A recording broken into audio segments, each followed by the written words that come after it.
میرے نبی نے فرمایا مجلس میں بیٹھے ہوئے مسجد میں، کہا کہ یہ جو دروازہ ہے نا اس سے ایک جنتی آنے والا ہے۔ تو لوگوں نے دیکھا ایک مدینے کے مقامی آدمی ذرا بوڑھے، وہ مسجد میں اندر آئے، داڑھی میں وضو کا پانی، ہاتھ میں جوتا، نماز میں شریک ہو گئے۔ اگلے دن آپ کی محفل تھی تو آپ نے فرمایا یہ جو سامنے دروازہ ہے اس سے ایک جنتی آ رہا ہے۔ تو سیم وہی آدمی اسی حالت میں انٹر ہوئے۔ اگلے دن ہوا تو آپ نے کہا اس دروازے سے جنتی آنے والا ہے۔ ٹھیک وہی آدمی اسی حالت میں انٹر۔ اس مجمع میں ایک صحابی بیٹھے ہیں، ان کا نام ہے عبداللہ بن عمر۔ یہ 1,24,000 صحابہ میں ان کی ایک اسپیشلٹی ہے کہ یہ سب سے زیادہ عبادت کرتے تھے، سب سے اتنی عبادت کسی نے نہیں کی۔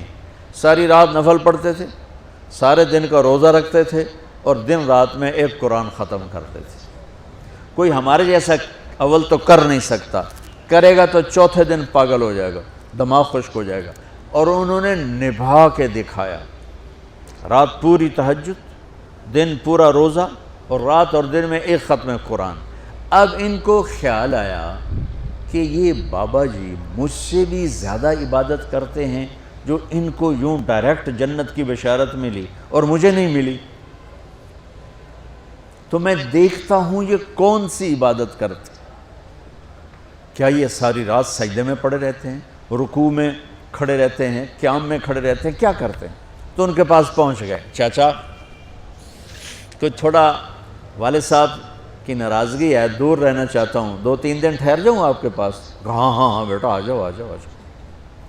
اب عشاء کی نماز کے فوراً بعد انہوں نے چادر اوپر لی اور چادر میں یوں سوراخ کیا اور یوں لیٹ کے دیکھنے لگے کہ اب یہ بزرگ کیا کرتے ہیں۔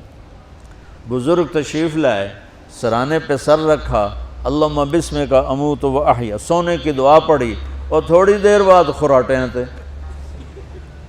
وہ بڑے حیران ہوئے، بھئی میرا تو خیال ہے یہ ساری رات سجدہ کرے گا تو رو رو مصلی تر کر دے گا، یہ تو خراٹے ہی چون جاندے نہ ہو جا رہے ہیں۔ اب وہ دیکھ رہے ہیں ابھی اٹھے گا ابھی اٹھے گا ابھی اٹھے گا، پھر انہوں نے کپڑا اتار دیا، ابھی سویا ہوا ہے۔ وہ فجر کی اذان پہ اٹھے اور ان کا دماغ چکر کھا گیا، بھئی اے کی بڑی تہجد دے 2 نفل بھی نہیں تو جنت دی بشارت 3 دن کٹھی۔ انہوں نے کہا کل دیکھوں گا، کل شاید کچھ اور کریں گے۔ اگلے دن آئے، پھر اسی طرح یوں کر کے لیٹ گئے ایسے، اور بزرگوں نے بھی یوں کی، اور بسمک اموت و احیا، اور پورا کمرہ خراٹے نال۔ وہ پھر پریشان، یہ کب اٹھے گا کب اٹھے گا؟ فجر کی اذان پہ اٹھے تو اور ان کی حیرت بڑھ گئی، کہنے والا سچا، اس کے بات کو تو چیلنج ہو نہیں سکتا، وہ محمد مصطفیٰ ہیں، لیکن یہ چکر کیا ہے، یہ جنت مل کیسے رہی ہے؟ چلو ایک رات اور صحیح۔ تیسری رات آئے، یہ یوں لیٹے وہ یوں لیٹے، یہ دیکھتے رہے وہ سوتے رہے، حتیٰ کہ فجر کی اذان پہ آنکھ کھلی تو یہ نا پھٹ پڑے، کہنے لگے چاچا بات بتاؤں؟ کہنے کیا؟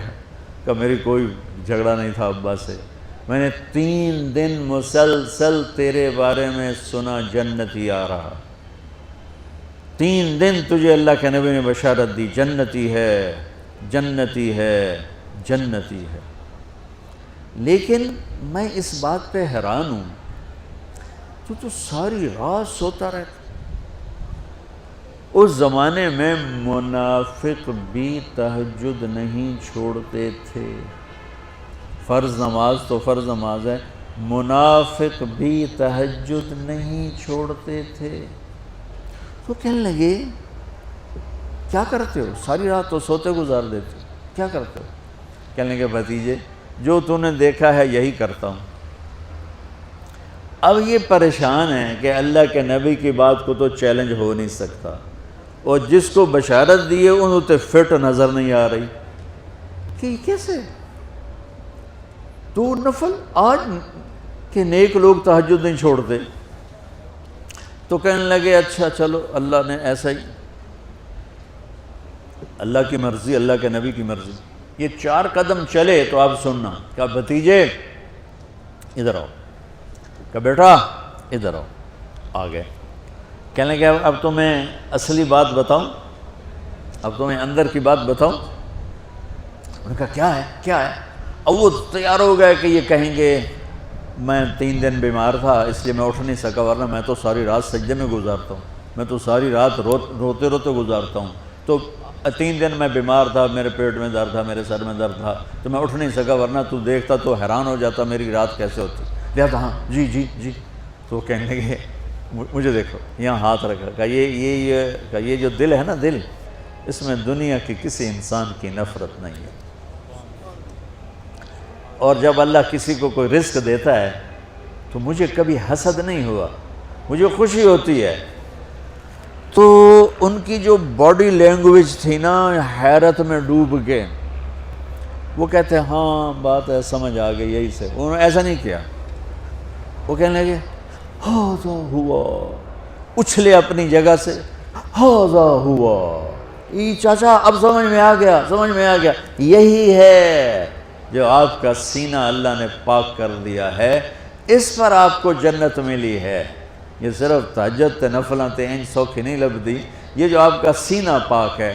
اب پہلی حدیث کے ساتھ جوڑو، میرے نبی نے فرمایا میرے بیٹے انس، میری ایک عظیم الشان سنت ہے کہ اپنے دل کو دنیا کے انسانوں سے، میرے بچوں سنو، یہ نہیں فرمایا مسلمانوں سے دل صاف رکھ، فرمایا پوری دنیا کے انسانوں سے دل صاف رکھو۔ یہ بچیاں کر لیں، آپ کر لو، میں کر لوں، یہ تمہارے استاد کر لیں، کوئی کر لے، میرے رب کی قسم بڑے بڑے عبادت گزار ان کی پرواز کو نہیں پکڑ سکتے، بڑے بڑے سجدہ کرنے والے اور رکوع کرنے والے نفلی ان کی پرواز تک نہیں پہنچ سکتے۔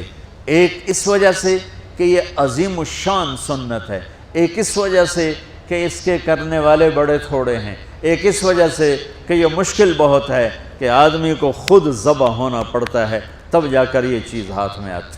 ایسے نہیں ہے کہ تہجد کے لیے نیند قربان کر دی، ہم جماعت میں گئے 40 دن کے لیے تھوڑا روکھا سوکھا کھا لیا اور گھر کی جدائی برداشت کر لی، یہ پل پل کی موت ہے، پل پل کی عزت نفس پہ چھریاں ہیں، اور پھر یہ مسکرا کے چلتا ہے، یہ مقام اسے جبریل سے بھی اوپر لے جاتا ہے۔